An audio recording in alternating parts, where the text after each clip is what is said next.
നമസ്കാരം. എല്ലാ NTV പ്രേക്ഷകർക്കും നിങ്ങളുടെ ഇന്ന് എന്ന പ്രോഗ്രാമിലേക്ക് സുസ്വാഗതം. ഇന്ന് 2024 ഡിസംബർ മാസം 24-ാം തീയതി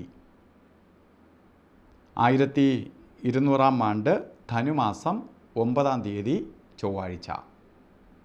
ഇന്ന് ചൊവ്വാഴ്ചയാണ്. ഇന്ന് ഉദയനക്ഷത്രം വന്നിരിക്കുന്നത് അത്തം നക്ഷത്രമാണ്. നക്ഷത്രം ശുഭനക്ഷത്രമാണെങ്കിൽ പോലും ഇന്നത്തെ ദിവസം അനുകൂലപ്രദമല്ല. ചൊവ്വാഴ്ചയാണ്. ചൊവ്വ എന്ന് പറയുമ്പോൾ വളരെ നെഗറ്റീവായിട്ടുള്ള ഒരു ദിവസമാണ്.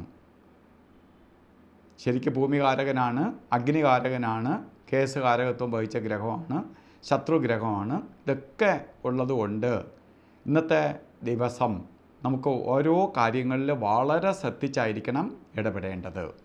അല്ലെങ്കിൽ ശത്രുക്കളെ എണ്ണം കൂടാനും പലതരത്തിലുള്ള ബുദ്ധിമുട്ടുകൾ നേരിടാനും ഇടവരുന്ന ദിവസം തന്നെയാണ്. ധനുമാസത്തിലെ അത്തം നക്ഷത്രം ബർത്ത്ഡേ വന്നിട്ടുള്ളവർ ഒരു വർഷത്തെ ഫലത്തെയാണ് ചിന്തിക്കേണ്ടത്.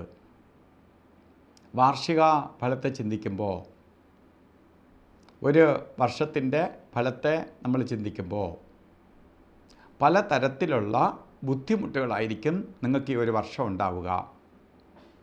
പ്രത്യേകിച്ച് കേസ് വഴക്കുകൾ പെടുക, വാഹന അപകടങ്ങൾ സംഭവിക്കുക, തീപ്പൊള്ളലുണ്ടാകുക, അതുപോലെ തന്നെ പലതരത്തിലുള്ള നെഗറ്റീവ് ഫലങ്ങൾക്ക് ഇടവരുന്ന സർജറിക്ക് വിധേയമാവുക ഒക്കെ വരുന്ന കാലഘട്ടമാണ്. അപ്പോൾ എന്തുകൊണ്ട് ഞാനിതെല്ലാം പറയുന്നു എന്ന് ചോദിച്ചാൽ, നമുക്ക് ഇതൊന്നും വരാതിരിക്കാൻ വേണ്ടിയിട്ട് ശ്രദ്ധിക്കാൻ വേണ്ടിയിട്ടാണ് നമ്മൾ അഡ്വാൻസായിട്ട് പറയണേ.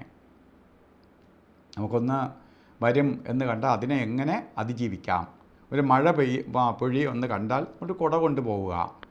ഒരിടത്ത് ബ്ലോക്കാണെന്ന് കണ്ടാൽ വേറെ റോഡെടുത്ത് പോകാൻ നോക്കുക.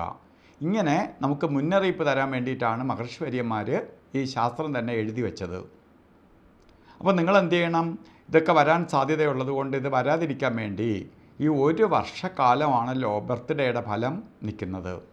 അതുകൊണ്ട് ഈ ഒരു വർഷകാലയളവും നമുക്ക് ഈ ദോഷഭാവങ്ങളെ എഫക്റ്റ് ചെയ്യാതിരിക്കാൻ വേണ്ടി മുരുക ക്ഷേത്രത്തിൽ, സുബ്രഹ്മണ്യ സ്വാമി ക്ഷേത്രത്തിൽ ചൊവ്വാഴ്ച ഭസ്മാഭിഷേകം, പഞ്ചാമൃതാഭിഷേകം, അർച്ചന ഇവ നടത്തുക.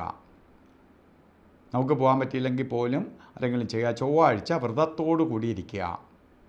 കുട്ടികൾക്കാണ് ഇതുപോലെ നക്ഷത്ര പ്രകാരം ചൊവ്വാഴ്ച ബർത്ത്ഡേ വന്നിട്ടുണ്ടെങ്കിൽ ഈ ഒരു വർഷക്കാലവും അമ്മ ഷഷ്ടി വ്രതം എടുക്കണം.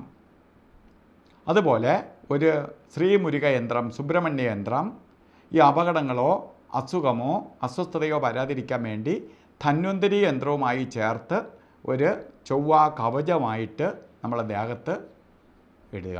ഒരു വർഷത്തേക്ക് മതി. അപ്പോൾ ഇതൊക്കെ ചെയ്തു പോകുമ്പോൾ ഈ ദോഷഭാവം എഫക്റ്റ് ചെയ്യാതെ പോവും. അതുപോലെ ഇന്നും ഓരോ കാര്യത്തിന് ഇറങ്ങുമ്പോൾ, ഇന്നത്തെ ദിവസം കൊള്ളില്ലെന്ന് പറഞ്ഞു എങ്കിലും ഓരോ കാര്യത്തിന് നമ്മൾ ഇറങ്ങുമ്പോൾ രാവുകാല സമയം നോക്കി യാത്ര തിരിക്കണം. ശരിക്കും പറഞ്ഞാൽ 3:15 തൊട്ട് രാവുകാലം തുടങ്ങുകയാണ്. 4:41 വരെയാണ് രാവുകാല സമയം. 3 മുതൽ 4:30 വരെ എന്ന് കലണ്ടറിൽ രേഖപ്പെടുത്തിയിട്ടുണ്ടെങ്കിലും 3:15 ആരംഭിക്കുകയുള്ളൂ. അത് 4:41 വരെ ഉണ്ട്. 4:30 തീരില്ല. അതുപോലെ തന്നെ ഒരു കാര്യത്തിനും കൊള്ളാത്ത 2 സമയവും കൂടിയാണ് യമകണ്ഠകാല സമയവും ഗുളികകാല സമയവും.